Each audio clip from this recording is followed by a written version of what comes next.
അസ്സലാമു അലൈക്കും വറഹ്മത്തുള്ളാഹി വബറകാതുഹു.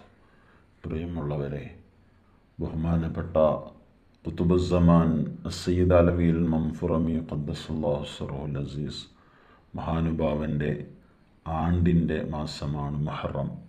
മുഹറം 7-നാണ് മഹാനവറുകൾ ഈ ലോകത്തോട് വിട പറഞ്ഞത്.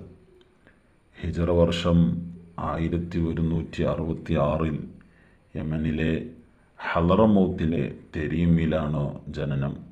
പിതാവ് മുഹമ്മദ് ബിൻ സഹൽ മൗലദ് ദവീല, മാതാവ് ഫാത്തിമ ജിഫ്രി റളിയല്ലാഹു അൻഹ.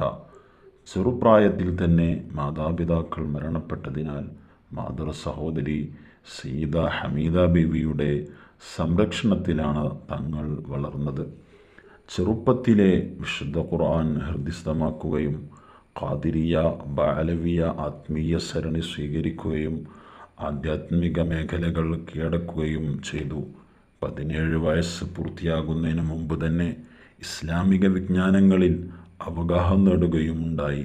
17-ാം വയസ്സിൽ കപ്പൽ മാർഗം കോഴിക്കോട്ടേക്ക് വന്നു.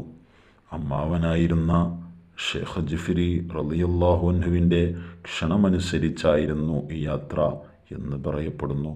ഷെയ്ഖ് ജിഫ്രി റളിയല്ലാഹു അൻഹുവിനെ സന്ദർശിച്ചു.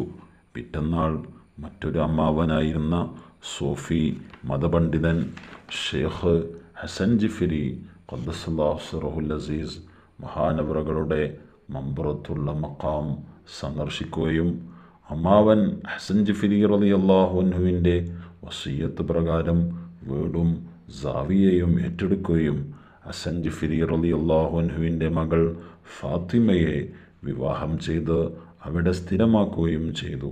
അവിടുത്തെ ചെറിയ പള്ളി കേന്ദ്രീകരിച്ചാണ് അദ്ദേഹത്തിൻ്റെ രാഷ്ട്രീയ സാമൂഹിക സംസ്കരണ പ്രവർത്തനങ്ങൾ നടന്നത്. മഹാനുഭാവൻ മമ്പുറത്ത് എത്തിയ ആദ്യ സമയം തന്നെ മഹാനവറുകളിൽ നിന്ന് വെളിപ്പെട്ട ഒരു അത്ഭുത സംഭവം നിങ്ങൾ കേൾക്കുക. അങ്ങനെ മമ്പുറത്തെ ഷെയ്ഖ് ജിഫ്രിന്റെ വീട്ടിൽ നിന്ന് എന്റെ അമ്മോനെ കൊന്ന് സിയാറത്ത് ചെയ്യണം എന്ന നിലക്ക് എന്ത് ചെയ്യാണ്, കോഴിക്കോട്ട് നിന്ന് വരികയാണ്. അപ്പൊ അന്ന് തങ്ങൾപ്പാപ്പാനെ മഞ്ചല എന്ന് പറയപ്പെടുന്ന ആളുകൾ എടുത്തിട്ട് പഴയ കാലത്തെ രാജാക്കന്മാരൊക്കെ കൊണ്ടുപോകുന്ന ഒരു വലിയ ഒരു കട്ടിലാണ്. ഇത് എടുത്തു കൊണ്ടുപോണ കട്ടിലാണ് മഞ്ചല എന്ന് പറയപ്പെടുന്ന കട്ടിലില് മമ്പുറത്തെ പാപ്പാനായിട്ട് കോഴിക്കോട്ടുനിന്ന് ഖാദിമീങ്ങൾ വന്നപ്പോ ഇവിടെ എത്തിയപ്പോത്തിന് മമ്പുറത്ത് രാത്രി മഖാം അടച്ചി. മമ്പുറത്ത് രാത്രി മഖാം 10 അടക്കും, പിന്നെ സുബഹിന്റെ ശേഷം തുറക്കുള്ളൂ. അത് ഇന്നും അങ്ങനെ തന്നെയാണ്. അപ്പൊ അവിടെ അടച്ചി ചാവി വെക്കല് ഹസൻ ജിഫ്രി തങ്ങളുടെ പ്രിയപ്പെട്ട മകള് ഫാത്തിമ ബീവിന്റെ കയ്യിലാ ചാവി വെക്കല്. മമ്പുറത്ത് ഇവിടെ എത്തിയപ്പോ മഖാം അടച്ചേക്കണ്. അപ്പൊ ഖാദിമീങ്ങൾ പോയിക്കാണ്ട് ഫാത്തിമ ബീവിന്റെ വീട്ടിൽ ചെന്ന് പറഞ്ഞു, ഹസൻ ജിഫ്രിന്റെ മകളോട് പറഞ്ഞു, ഹളറമൗത്ത് എന്നൊരു സയ്യിദ് വന്നിട്ടുണ്ട്, മൂപ്പര് ഖുത്ബ് സമാനാണ് എന്നാ പറയപ്പെടുന്നത്, അതുകൊണ്ട് നിങ്ങൾ ചാവി തരണം, മൂപ്പർക്ക് സിയാറത്ത് ചെയ്യാനാണ്.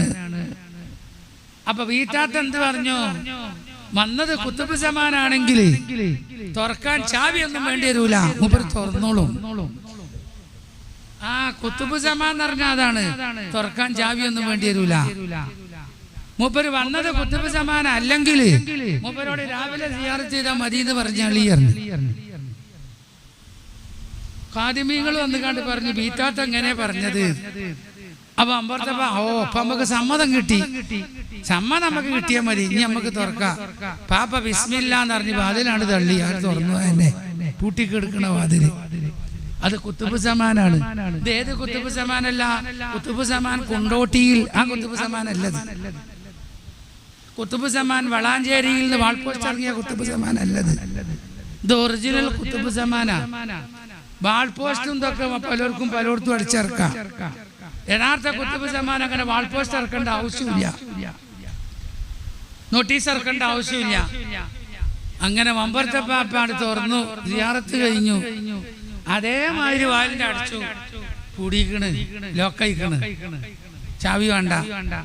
ഇത്താത്ത അന്വേഷിച്ചു ഓർക്കാതെ ഉത്തർക്കാണ്. എന്തേ ഉണ്ടായി? അപ്പോൾ ആൾക്കാർ വന്നിട്ട് പറഞ്ഞു, നിങ്ങൾ പറഞ്ഞില്ലേ മൂപ്പര് തുറന്നു സിയാറത്ത് ചെയ്ത് മൂപ്പര് പുറത്തിറങ്ങി പൂട്ടി. അപ്പൊ വീട്ടാത്ത 15 വയസ്സുള്ള വീട്ടാത്ത പറഞ്ഞു, എന്റെ പുതുമാരനാണ് വന്നിട്ടുള്ളത്, എന്നെ മൂപ്പരെ കൊണ്ട് കെട്ടിച്ചണം, എന്റെ പുരാപ്പിളാണ് വന്നിട്ടുള്ളത്, എന്നെ മൂപ്പരെ കൊണ്ട് കല്യാണം ചെയ്യിപ്പിക്കണം. ആ പറഞ്ഞു മമ്പുറത്തെ പാപ്പാക്കും അറിയാം വിഷയം. അങ്ങനെ കല്യാണം നടന്നു. അങ്ങനെയാണ് മമ്പുറത്തെ പാപ്പ മമ്പുറത്താകുന്നത്. ഇങ്ങനെ ധാരാളം അത്ഭുത സംഭവങ്ങൾ മഹാനവറുകളുടെ ജീവിതത്തിൽ ഉണ്ടായിട്ടുണ്ട്. അല്ലാഹു സുബ്ഹാനഹു വ തആല മഹാനവറുകളുടെ ദറജ ഉയർത്തിക്കൊടുക്കുമാറാകട്ടെ. അവിടത്തോടൊന്നിച്ച് ജന്നാത്തുൻ നഈമിൽ ഒരുമിച്ച് കൂടാൻ അല്ലാഹു നമുക്കൊക്കെ ഭാഗ്യം നൽകി അനുഗ്രഹിക്കട്ടെ. ആമീൻ. അസ്സലാമു അലൈക്കും.